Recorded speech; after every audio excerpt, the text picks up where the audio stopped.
Bonjour tout le monde, dans cette capsule nous allons aborder plusieurs aspects des relations sexuelles. Donc la première question que nous avons eue par rapport à ça est la première fois peut-elle être douloureuse? Donc selon le docteur François-Xavier Brio, un gynécologue en France, la première fois oui peut être douloureuse, mais ça dépend de chaque personne. Il conseille que si la douleur persiste lors des rapports sexuels suivants, il faudrait aller consulter un gynécologue pour lui en parler et voir les causes de ça. Il mentionne aussi que les préliminaires sont très importants ainsi que la communication entre les partenaires lors des premières relations sexuelles.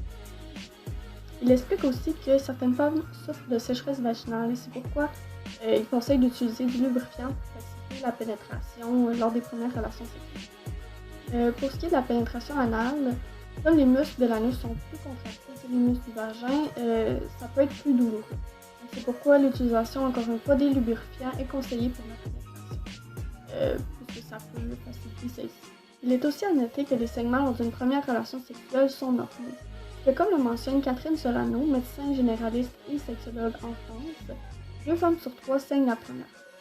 Il est aussi normal de ne pas saigner la première fois. Ceci peut être dû au fait que l'hymen n'est pas présent ou qu'il est souple, ou c'est aussi possible que lors d'utilisation de tampon, l'hymen se soit déchiré sans que la personne en ait eu connaissance. La deuxième question que nous avons eue est à quel âge les gens perdent-ils leur virginité?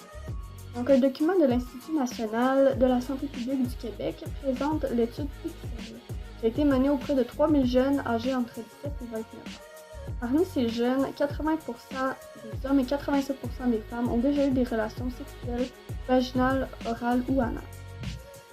Le document mentionne que 6% des jeunes ont eu une relation sexuelle avant l'âge de 14 ans. Ainsi, l'INSPQ qualifie cet âge de précoce, puisqu'il est associé à un plus haut risque d'attraper des ITSS ou de tomber enceinte jeune. À l'âge de 17 ans, 50% des femmes et 40% des hommes ont déjà eu une relation sexuelle, selon, encore une fois, le document de l'INSPQ. Dans ce document, il est aussi mentionné qu'à l'âge de 17 ans, 6% des hommes et 9% des femmes ont déjà eu une relation sexuelle anale. À l'âge de 25 ans, 95% des jeunes adultes ont déjà eu une relation sexuelle. Donc, avec toutes ces statistiques de l'Institut national de la santé publique du Québec, il est possible de voir que ce sont des moyennes et que l'âge auquel les gens vont perdre leur virginité, ça dépend de chaque personne. Donc, la troisième question que nous avons eue est à quelle fréquence les gens ont-ils des relations sexuelles?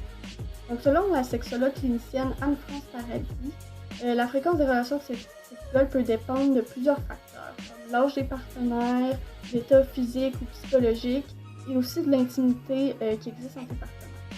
Elle mentionne aussi qu'il y a plusieurs obstacles, tels que la fatigue, le stress, le manque de temps ou l'état de santé, qui peuvent avoir un impact sur la fréquence des relations sexuelles au courant de la semaine.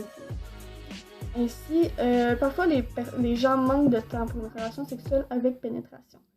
Mais Mademoiselle Paradis explique que les relations sexuelles n'exigent pas nécessairement de pénétration, puisque plusieurs couples hétérosexuels ou homosexuels n'utilisent jamais la pénétration et sont très satisfaits de leur vie sexuelle. Aussi, selon la psychologue et post-doctorante à l'Université de Toronto-Mississauga, Amy Mewes, il est important de maintenir une connexion sexuelle avec son partenaire, mais il est aussi important d'avoir des attentes réalistes face à la vie sexuelle. Les gens aussi aujourd'hui sont plus occupés au travail, donc plusieurs responsabilités, donc parfois ils ont moins de temps à accorder pour leur vie sexuelle. Mais l'étude de l'Université de Toronto-Mississauga suggère que d'avoir une sexualité régulière, donc plus d'une fois par semaine, est intimement lié au bonheur tant du couple que de l'individu.